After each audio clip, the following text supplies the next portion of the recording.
Oh, so wrong. Still not acknowledging that I'm live yet. Alright. Thanks for that, I guess. Are you done eating?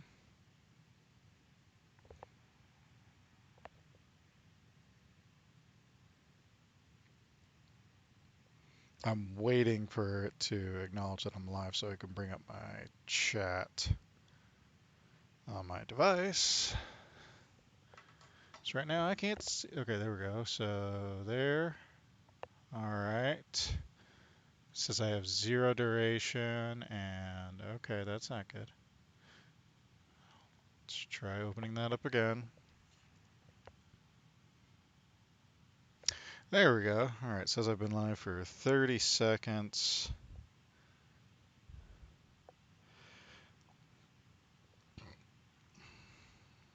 Oh, there it goes. Alright, and the cats are done with food, so give me just a minute. I'll be back.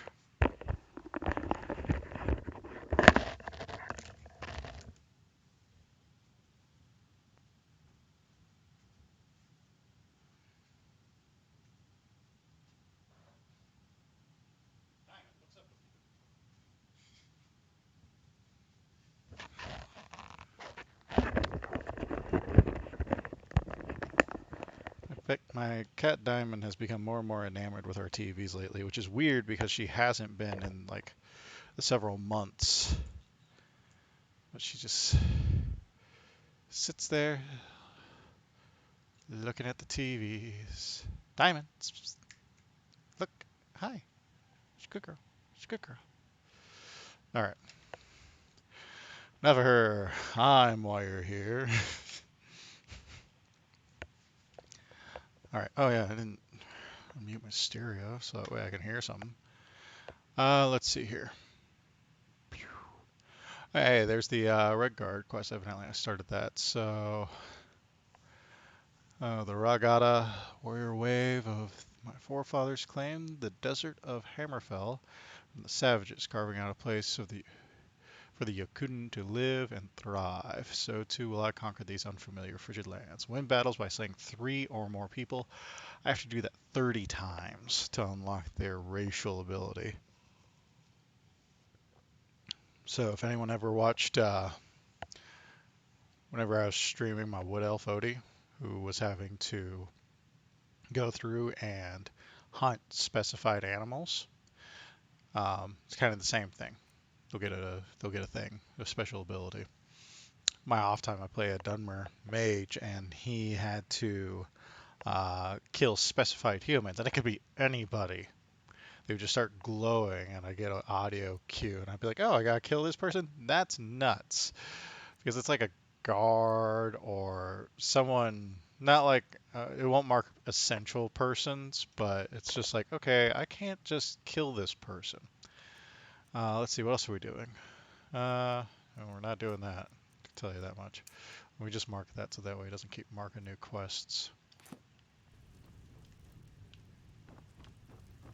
Take a look at the guy. There he is. The Jarl is, as you can imagine, very busy. Perhaps I can assist you. Alright, there we go. Enjoy your visit to Dragon's Reach. Actually, while we're here, we are looking for work. The Jarl has put out a bounty on some bandits. Here, take a look at this decree for details. Awesome. If there's any more I can help Halted stream camp. Nope.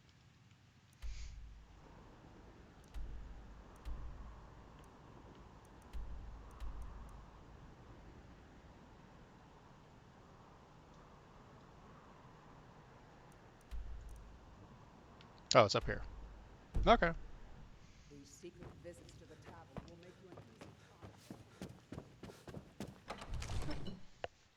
Now, if y'all recall, this character is a cloth-wearing, uh, alteration magic wielding, unarmed combat punching, uh, enchanting Red Guard. So I think right now we're still the. I'm sorry, Winifred. I'm allergic to your bullshit. What are you meowing about? there she goes. Let's see here. Oh, no, that's not what I want to do. Skills. So alteration, we've got a bit to help our mage armor. We'll be getting more of that. Be dipping into enchanting. Woo! Sneezy today. Let's see here. And then our light armor. Okay, so we are at the point where we can start punching people and whatnot for actually some decent damage. Winifred, love you. Quiet. And then we're doing lock picking because we want to set up bear traps. That'll be fun. Winifred, hey, come here. Tippy taps, tippy taps. I should have this. Hey, hey, there you are. Come here, come here. Oh, nope, skittish. Skittish kitty. Let me move some stuff around here. I have to admit, this is more comfortable than my normal playing position, but it's only really conducive for more casual gaming, like Skyrim and whatnot. Not so much like live multiplayer games that are fairly fast-paced, like Warframe. Oh no, don't tell me I broke it. Okay, no. Okay, good.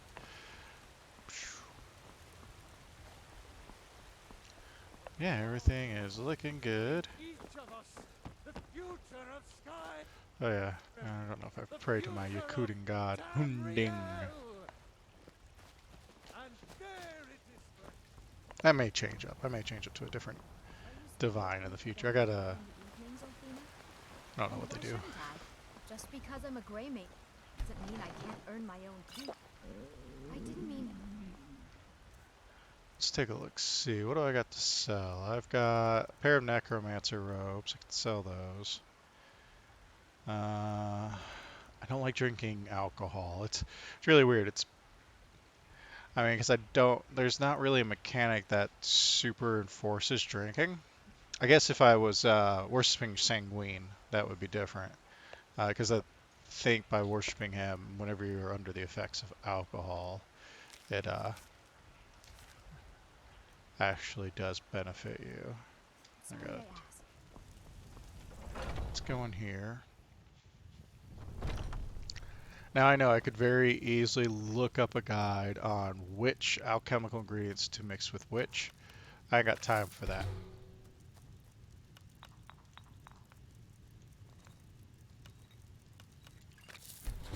I just brute force the fucker.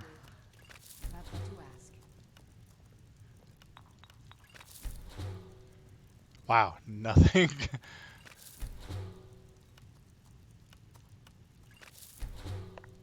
You're joking me, huh? Oh, there we go. Okay. I was like, wait, do I have something that's changed that I can't brute force it anymore? I'm pretty sure I already did those two, yeah. And now, hey, don't be bapping at each other. Let her get some water. Diamond, come here. Come here. Quit guarding the water. There we go. Restore health damage. I also know, yes, I can eat them first, but there's a chance you can discover more than one property by just, mixing them together and see what you get. Everything. The only thing I have memorized is human flesh and imp stool for good health damage and paralysis. Poison. Not using poisons because I'm going in barehanded, but it's the only one I have memorized, and that's because of Odie, my archer, who tends to use poisons. Why is my chat down there? Get back up here. There we go.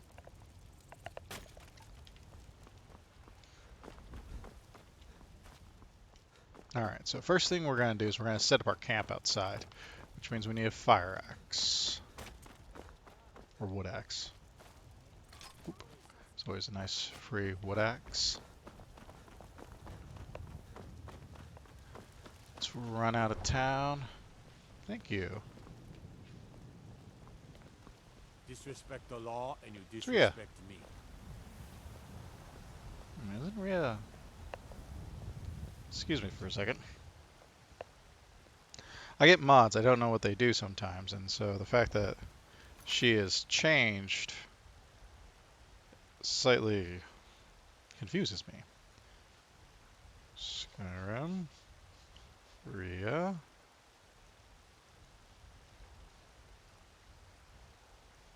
She is. Oh, she's an Imperial.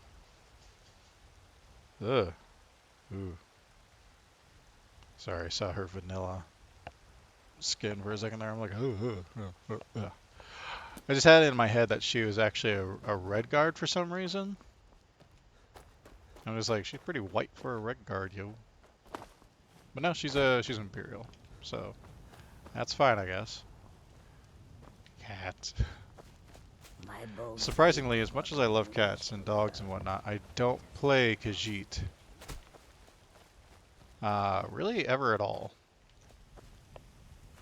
Ooh, let's see, can I set my camp right here? I kinda can. Place that there.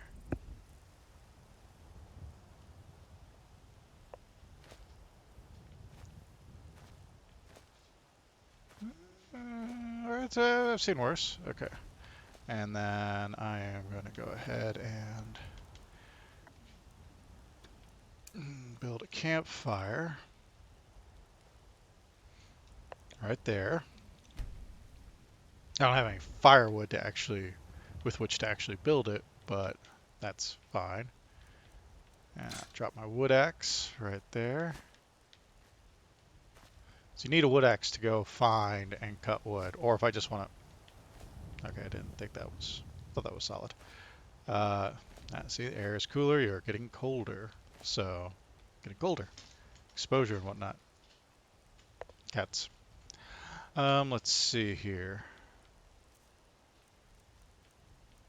Yeah, you think that was a smart idea?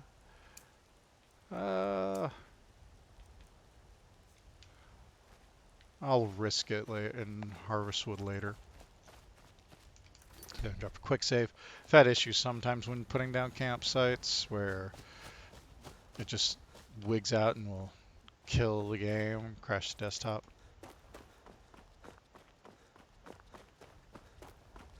Everything looks okay-ish right now.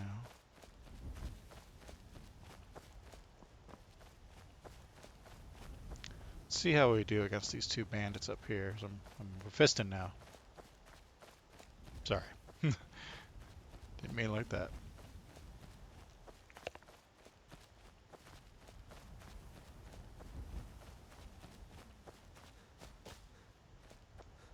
Picked a bad time to get lost, friend.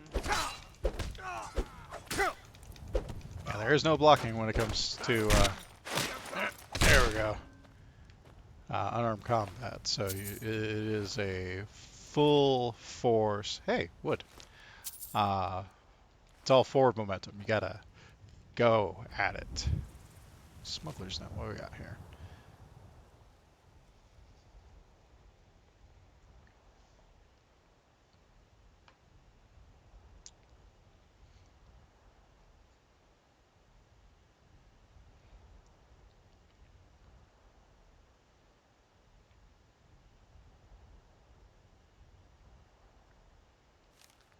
Don't know what that's referring to.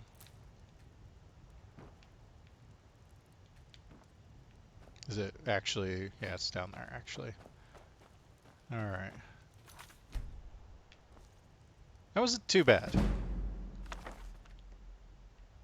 I've had worse. Really, guys? Come on. Skooma.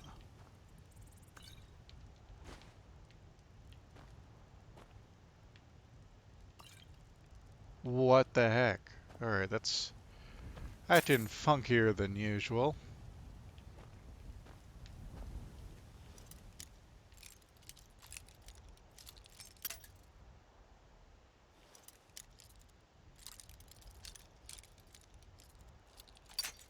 I hate adept locks. They always seem harder than they actually should be.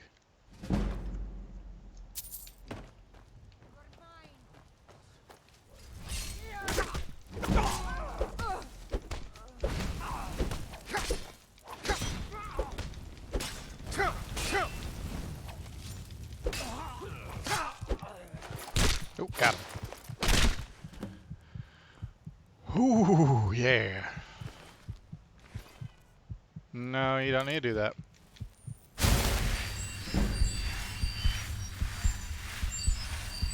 Yeah, you think so?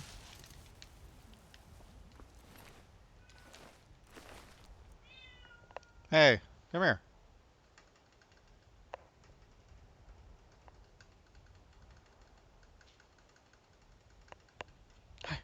Hey, come here. No, come here. Ah, damn. She knows what's happening. She knows that I'm luring her in and then going to pick her up. Come here. Come here. Come here. I know you're hiding back there. Jeez.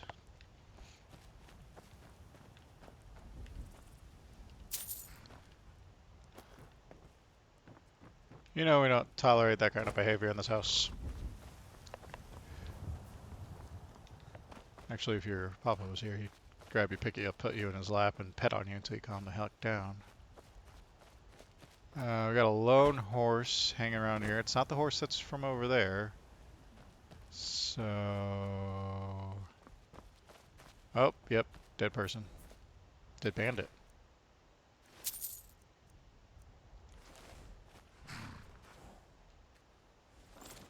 Sure, I'll take this horse. It's not stealing. Oddly enough. Oh, I had an interesting topic pop up on my Twitter this morning. It's technically last night, but I did get to it. It was someone, because I played D&D, so I found this topic interesting. I've ran quite a few games actually. That's not necessary at all. I'm in the ground. There we go. And someone posed the question to Twitter, what makes a good villain? And Now ain't this a surprise?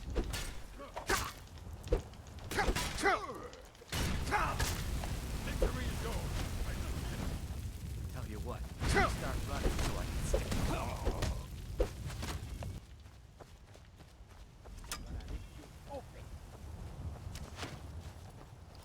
Enough! where'd that orc run off to?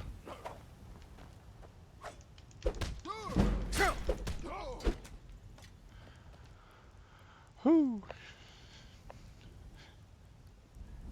She's playful. So what makes a good villain? Because they posed it in such a way that they did not appreciate the, evil for evil's sake kind of villain. So, and I've had to wrangle with this before, and okay. And it's a good question. It is a really good question to ask yourself, especially if you are running a game, or if you're trying to critique a game. So, for example, I put into my tweet an example of a beholder with no real fleshing out. It is evil for evil's sake. I'm an evil guy. I'm an evil outsider, and I'm going to wreak havoc on your world. That's a fairly and unfortunately common trope that happens in a lot of games, especially a lot of pre-mades. Whether you like it or not, it's an easy go-to. And I understand it. I understand where they're coming from, where they're trying to make things a bit simpler, maybe boiled down a little bit easier to digest.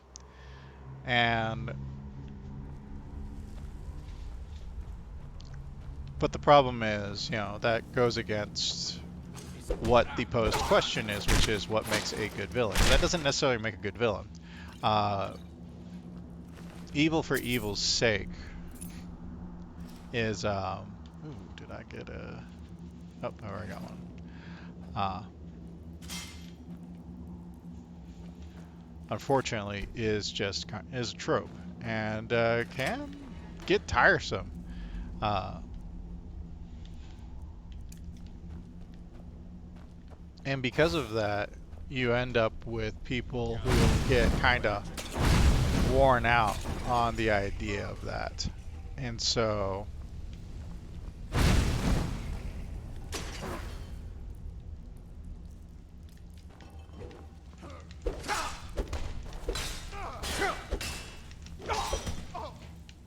oh, he's gonna kill the crap out of me.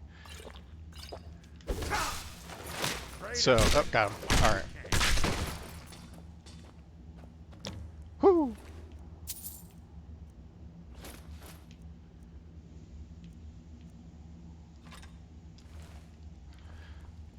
So,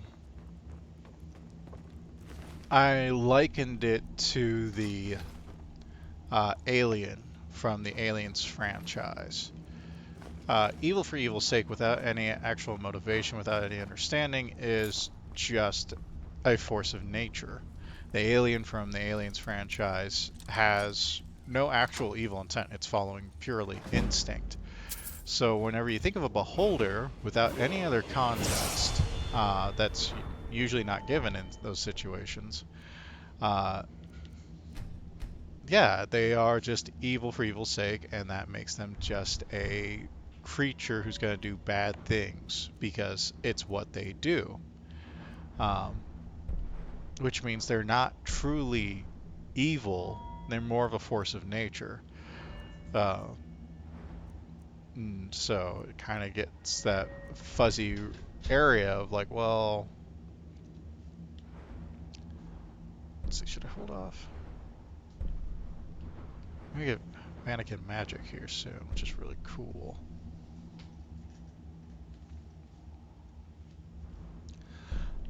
Hey, hey, hey, hey, hey, you two, stop it. So, for me, it was a pretty easy, comparison. You do, if you don't have any actual motivation, it's basically a beast. You're just throwing hit points at people for them to knock down, and that's it. There's no actual, villainy there. So, but then I said, so if you instead you take that same beholder, you throw in some lore, um, do something that's done mostly in movies and give the players some insight to the creature's motivations a bit more, and that will, gosh, why did it get so dark? And that will provide a lot more in the way of becoming invested. Because if you can relate to someone, if you can honestly say, I see where this person is coming from, you don't have to agree with it, but you can understand it, then you will become more invested in that character, in this case the villain or a villain, and their motivations. A good one, Crowley from Supernatural. At the very beginning, you don't see much more than what he presents, which is a demon who's trying to get on top, who's trying to garner more power and eventually become the king of hell. But then you learn about his background, who he was as a human first, because all demons evidently started out as humans, or at least in part as them. I haven't watched any. I think we watched like first 8 or 9 seasons. I can't recall. Whoosh. And you get some really good insight, especially whenever they it's infused with humanity. I can't remember exactly how that ends up happening. Moose, what do you want? Why do you randomly attack me? Elf, whatever. Jerk.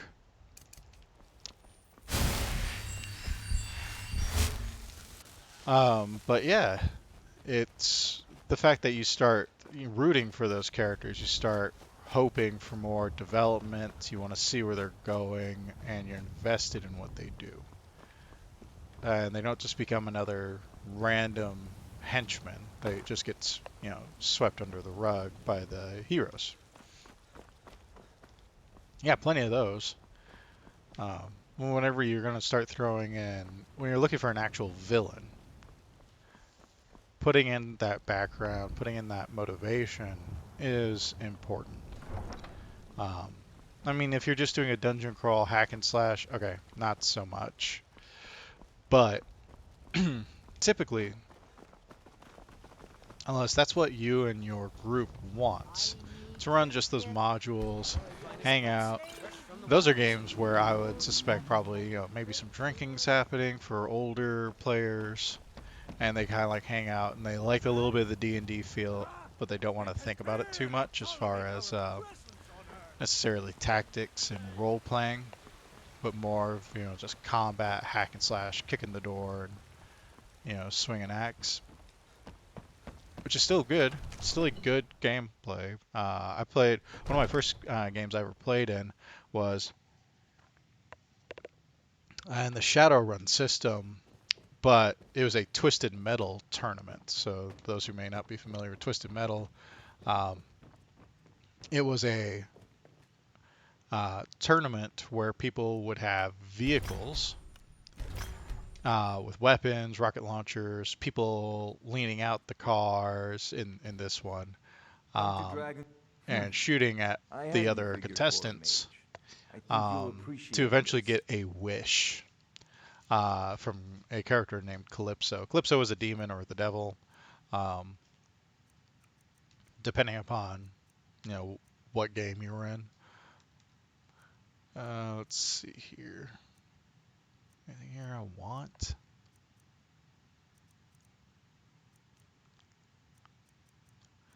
Not really. Should be running around with stone's flesh. No? Am I going around with oak?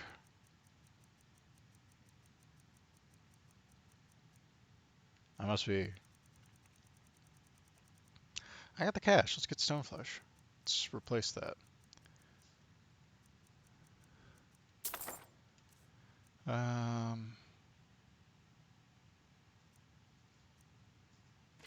Get rid of that.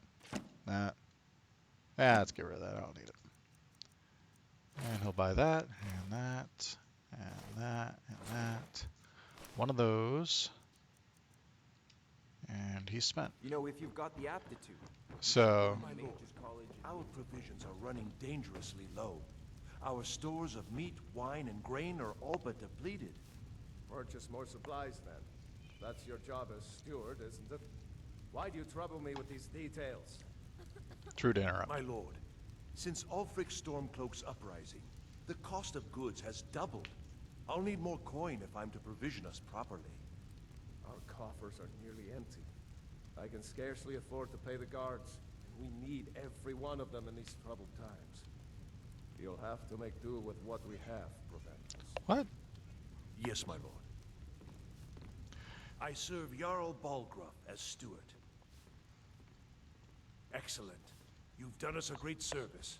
Here is your reward. $100. All right. Enjoy your visit to Dragon's Reach. That plus the loot I got off of him, that makes up for it. But yeah, like one of my main characters from my campaigns actually was my player character. A Whiterun guard died somewhere.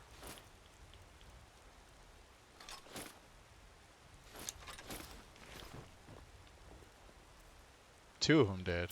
Jesus.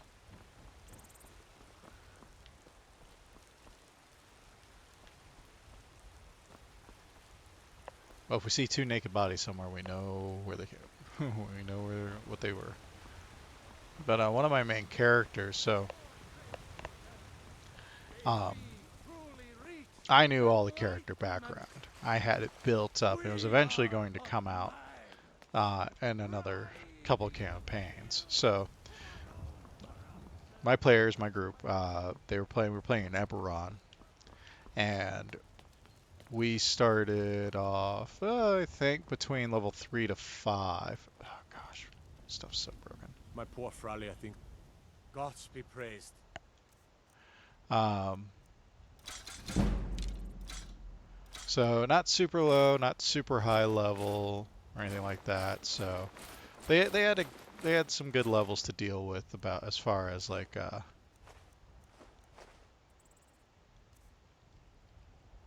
actually having some abilities and whatnot. I liked doing that. I thought it was better personally to have that instead of starting off at level We 1. Greymanes got just as much Um, to be proud of as yeah, you think that's completely necessary? Okay. Um, so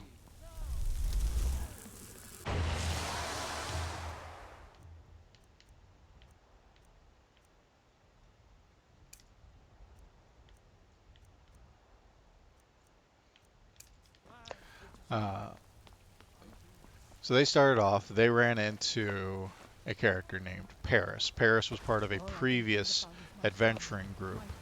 Um, I think she was a wizard and a human fighter, and Paris was a sorcerer by trade. Um, so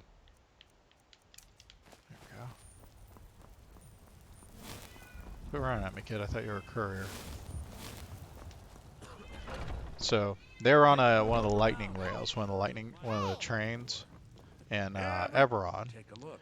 and they were at a way station. They were stopped off for a bit, and Paris ran up to the train asking for help. Him and his adventuring group had left the city actually that they were going to, Sharn, and on an adventure, and they had gotten, unfortunately, uh, outmatched by their prey. So he was coming there asking for help.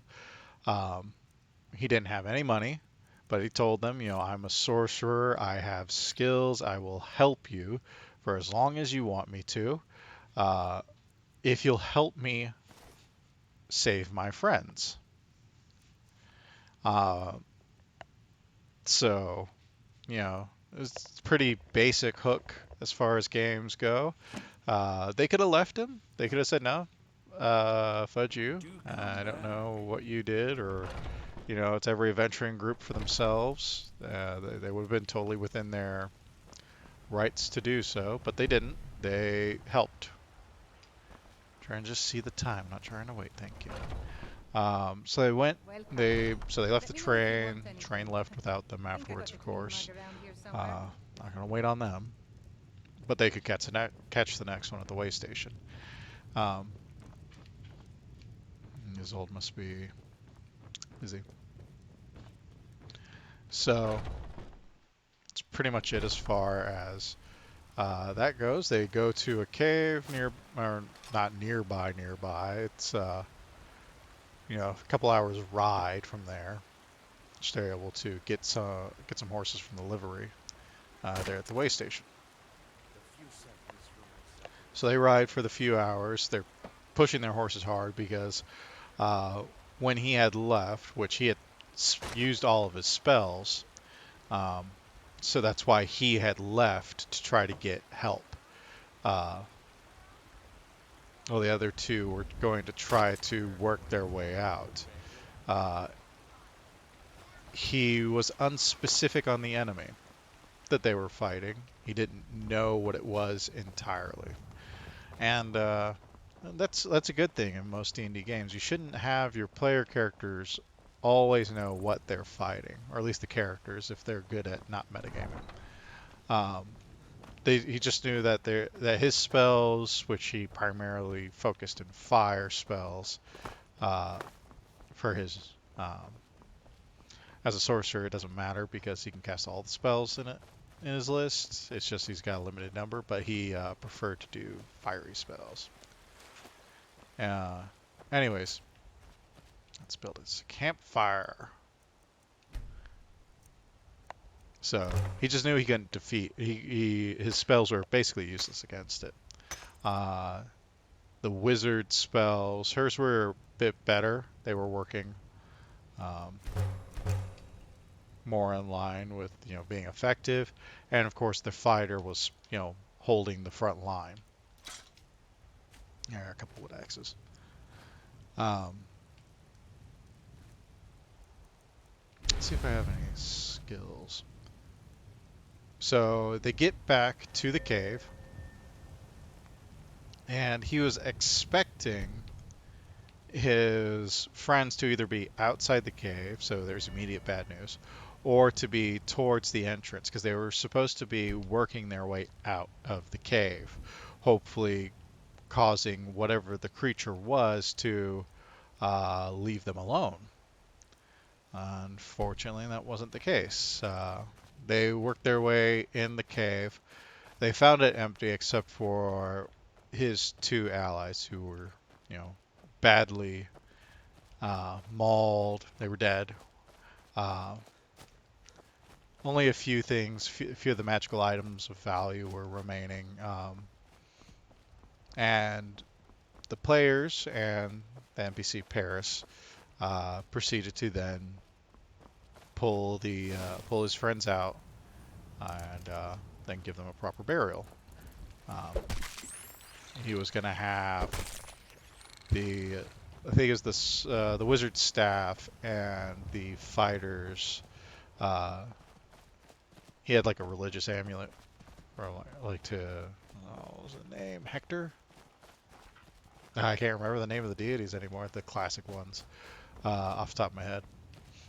But the good one, back to their respective families, with letters of condolences and whatnot. And after some more time of mourning, Paris. Yeah, so they went to Sharn together. They went back to the way station. They got on the next train, and went to Sharn, which is It's Sharn, the city of towers. It's called that for a reason. So they went there. He sent off the items along with letters to family. Greetings, brother. You look weary. I have something to help you relax if you're interested. It's not creepy at all. I'm good, thanks. So yeah, he was in a low point. He was in mourning. He had lost two of his friends to some creature that they found no trace of. It seemed like there was no beast living in the cave. He told them, why they were there. That there was reports of disappearances and odd sounds from the cave itself. So,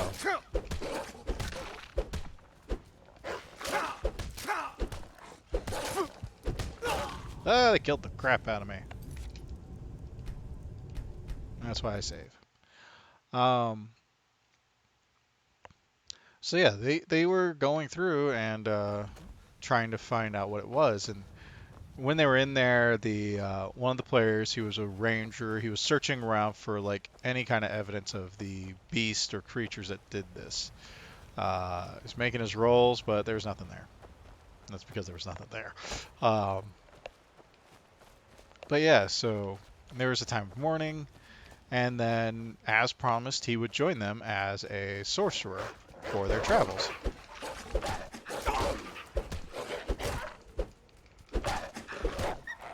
So he did. He they needed one. Ah, I didn't know there was a fourth one. All right, I gotta be smarter about this. I'm just jerking around. Oh, I gotta be able to defeat a pack of 4 wolves. I would go to third person, but that would suck for me. I'm not that good at third person in Skyrim. Um,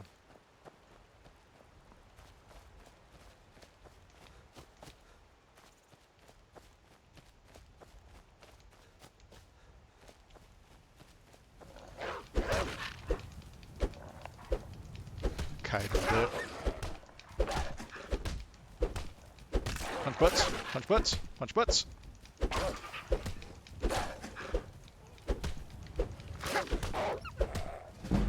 Alright, now you're alone, aren't you? And you're, yeah. Come here. Whew. So yeah, he joined up with them. And they needed a sorcerer. They didn't have a arcane spellcaster. There was, not a dedicated one. There was a wizard thief, multi-classing, focusing mostly on his thief skills, or rogue skills, sorry. Shifter ranger, I think the thief was an elf or half elf. And a human, actually I think he was a human ranger too. So I had a shifter ranger who was using the variant ranger build, got rid of his spells, and I know he was wielding a spiked chain. He was dual wielding, which is pretty cool. It was pretty good at that. And the other one I think was a human ranger who was, I think he also was using the variant, so no spells, but was focusing on ranged combat. Come on, turn around. Punch butts, punch butts. Come back here so I can punch your butt. I will punch your butt. He's not injured. It's going to be easier if I just probably shoot him with fire.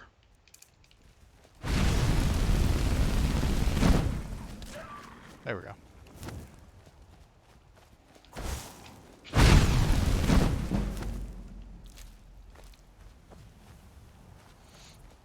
So yeah.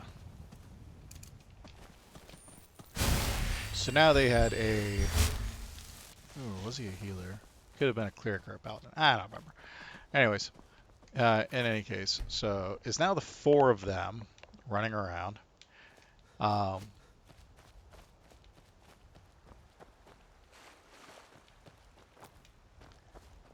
And they start doing some pretty standard adventuring. I always start off in a place called Oakhurst.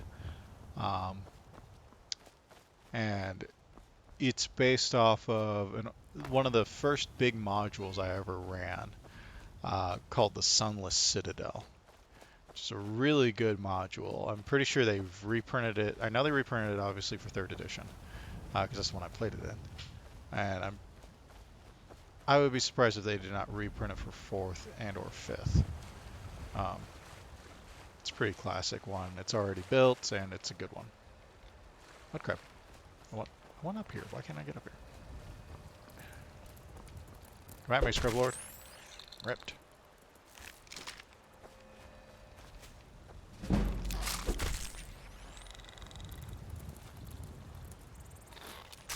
Ah. Fuck off.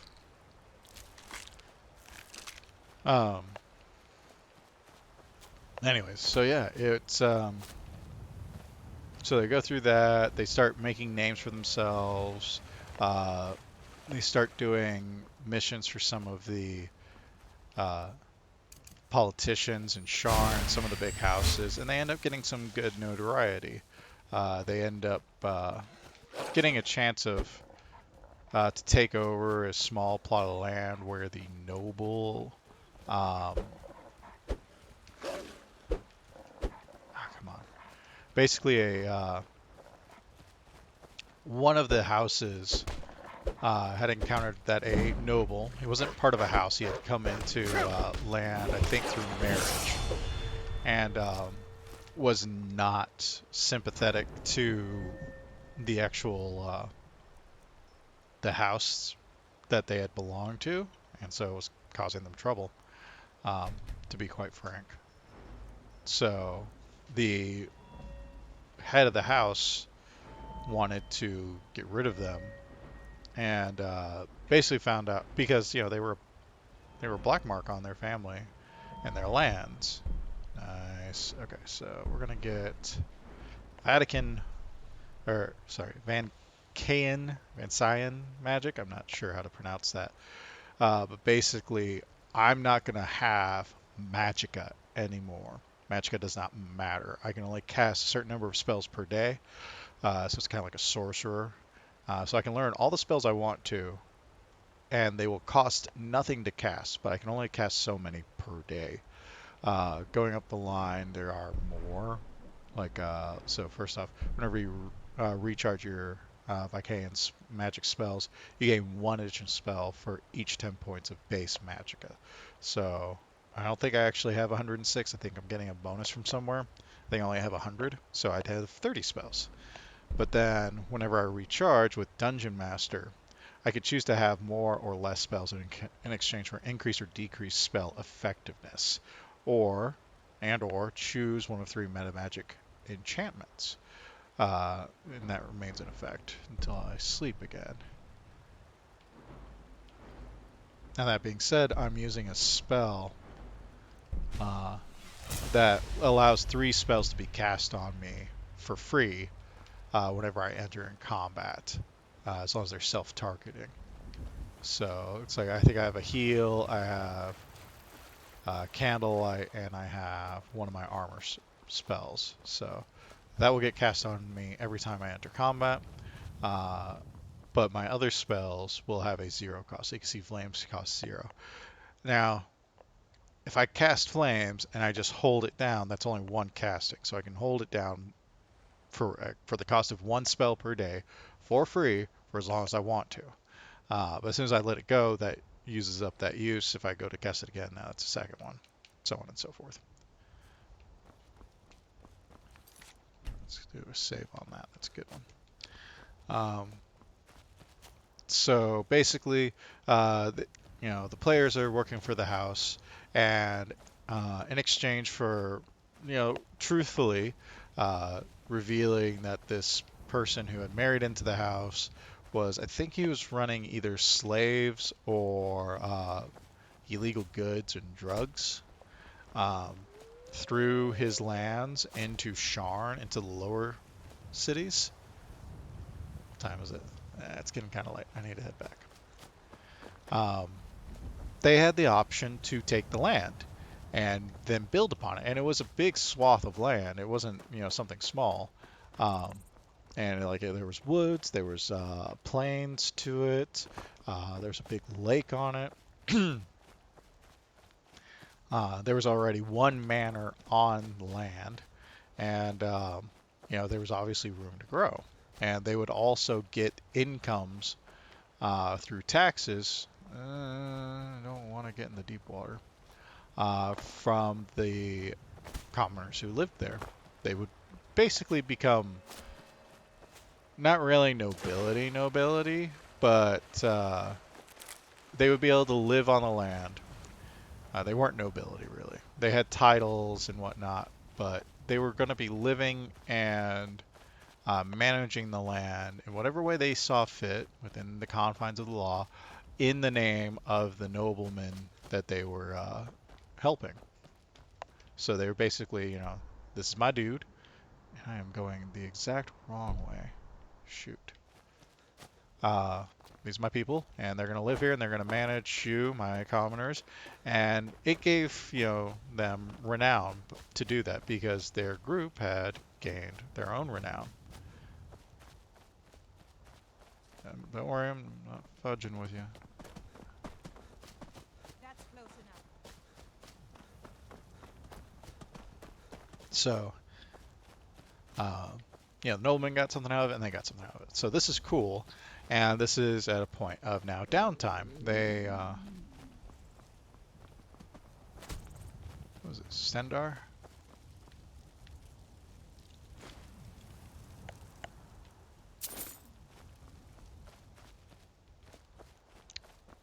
Yep, it's getting cold.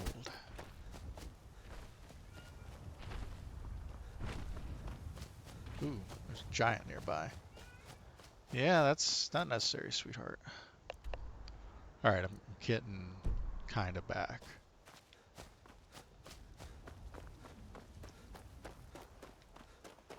Thankfully, I have all the stamina I want whenever I'm out of combat. So there's some downtime. Like, there's a good amount of downtime. So, um, the shifters and Skyrim are looked kind of down upon a bit because of their connection to lycanthropy. Let me just double check because if my cool, yeah, that shouldn't have counted against my Lycan magic. All right, good. Let's make sure I'm still going the right way, ish. Just adjust. All right, go. So the shifter ranger, he in the woods established himself, and I used there was a strongholds supplement. I had a ton of supplements back in the day. I still have them all digitally. But so they were actually, I gave them the options. Like, if you guys really want to, you can build your own places. And like, yeah. So for the most part, the human, I can't remember what he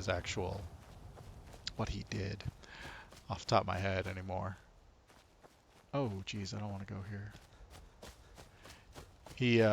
He just took up residence in the manor proper, the one that was already there. It wasn't a bad place, but they had to clean it out a bit. He was kind of the face for it all. He was a human, which are easily liked. The other ranger being a shifter was not a good thing, really. And honestly, the elf rogue wizard did not care. So it was like, whatever. Which was fine. That was his personality. All right, get the Skeever. Get out of here. So yeah, they start setting up places. So the shifter, he ends up setting up his own little treetop village, which was really cool. He took the effort. They did the time. They had the money. I'll go over how they got the money here in a minute, maybe if we got time. And they start building their bases. So the human, he takes the manor that's already there, cleans it out, makes it nice. He's kind of the face for their group there on the land when it comes to like talking to the commoners and whatnot, and speaking to. That's enough, sweetie. Speaking to their noble patron. There's my camp. In the misty mist. Let's go ahead and make this a roaring campfire, which will make it last a bit longer, and let's go to sleep. 8 hours is gonna put us at 5 a.m. Let's sleep in a little bit, get a little daylight. So the treetop place is really cool. It's working out great. The rogue wizard had planned on this massive tower, which my camping perk increased. Skills, whatever. And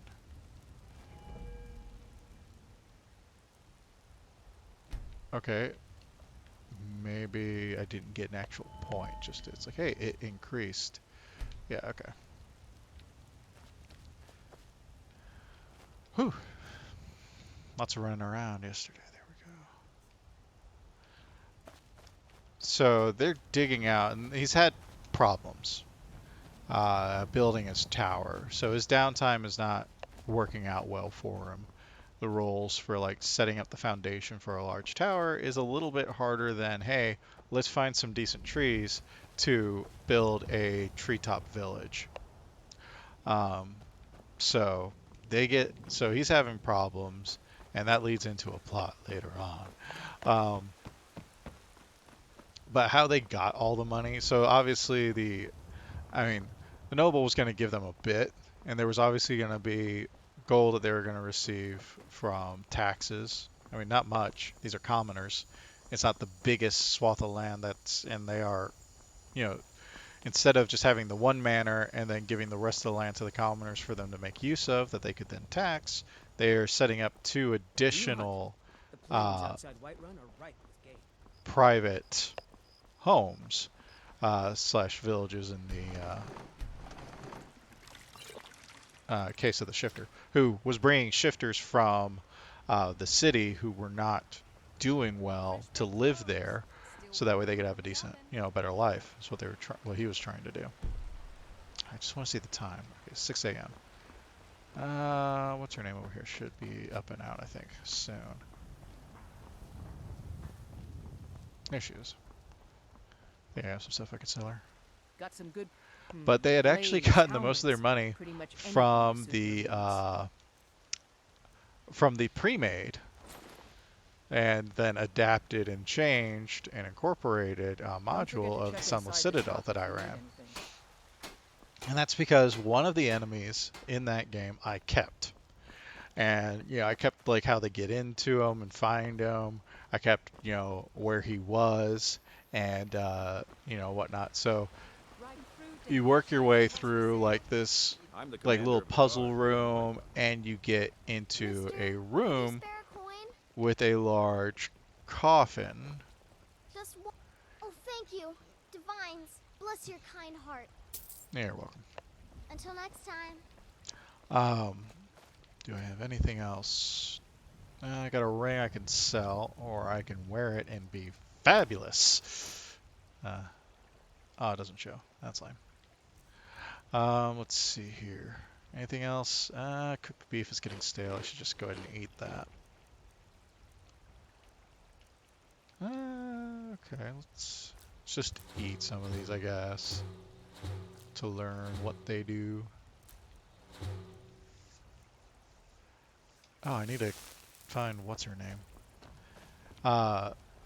So in this very large coffin,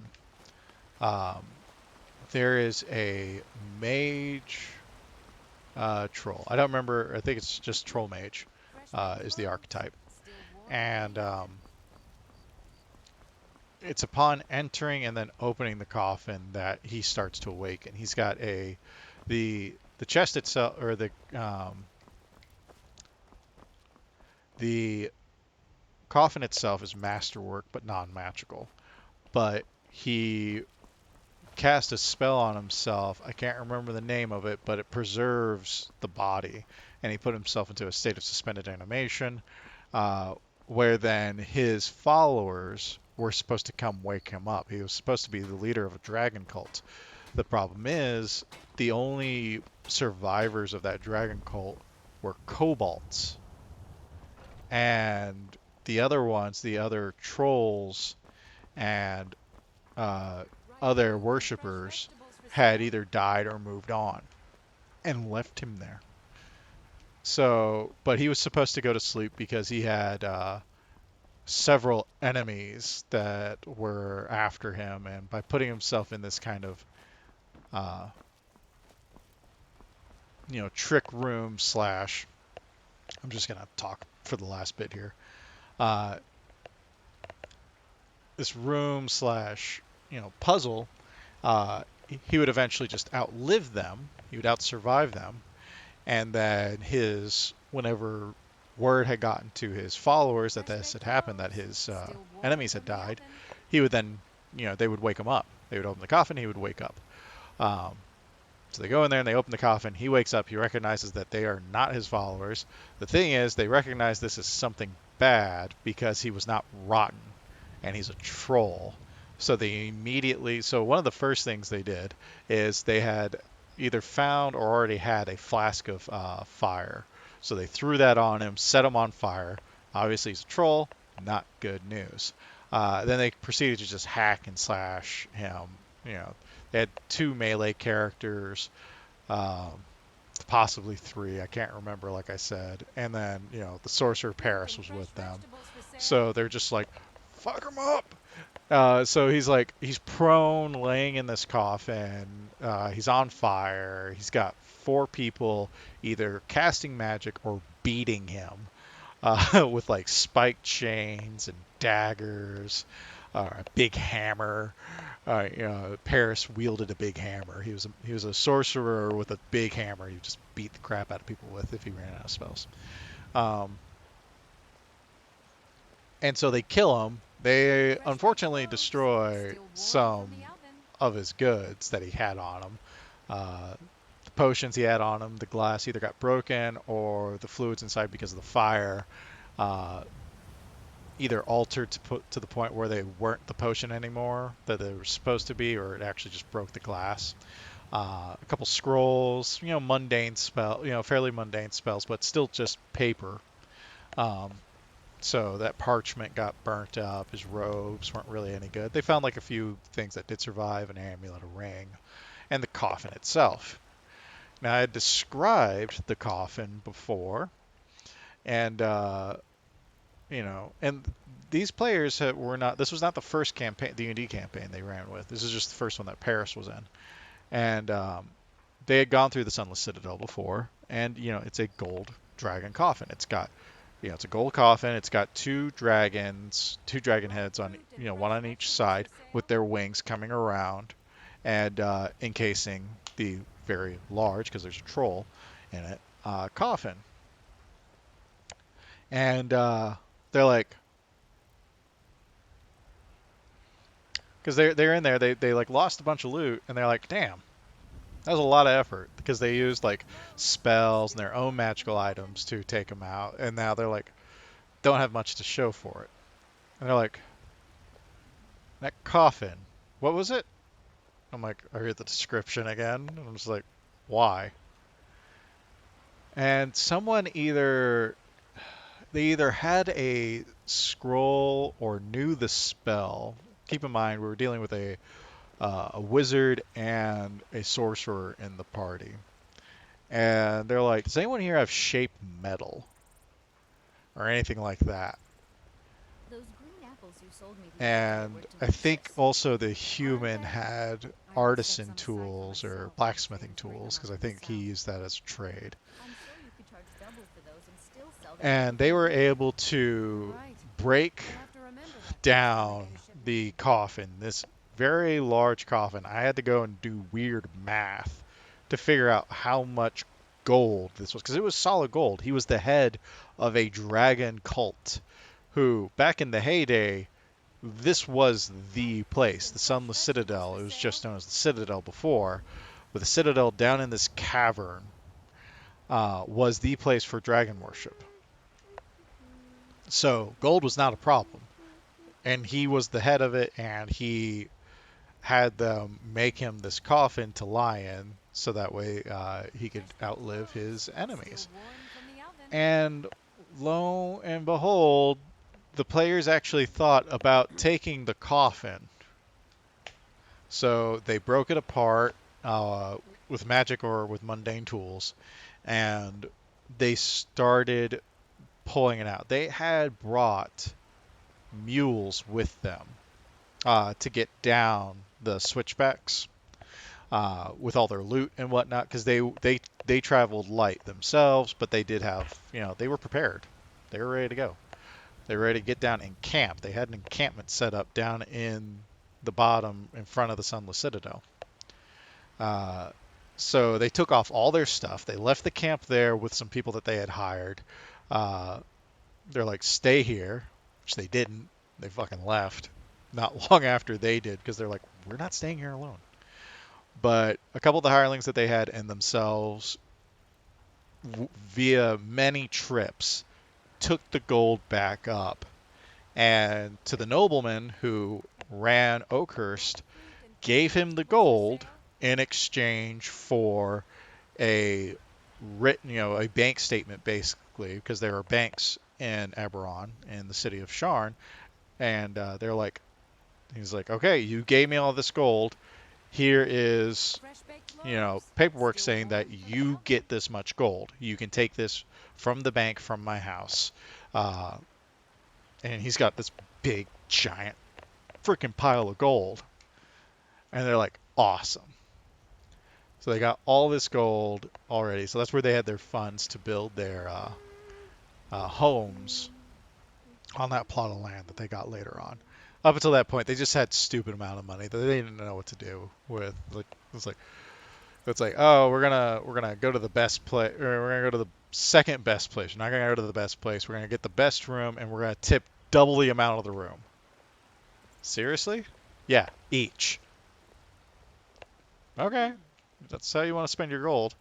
Now keep in mind, normally I don't do high, you know, fortune games.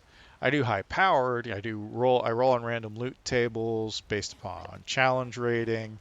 Uh, in Sharn, at least, they could get pretty much anything they wanted within a week, um, if they had the money for it. So availability was not an issue. But this was something I was not exactly prepared for. I don't think they were either, because they just went hog wild with all that money. But yeah, there's a lot more to that campaign too. I'll probably talk about it more on these short 1 hour ones because it's kind of topical. Fantasy settings, D&D. But this will be it for today. I thank everybody who popped in and out. Lurking in the background. Appreciate anyone coming by. I will be posting this up on YouTube, so come take a look on there if you want to. Drop a comment. Always appreciate feedback. Take care of each other and yourselves, because that's all we got. And thank you very much. Bye-bye.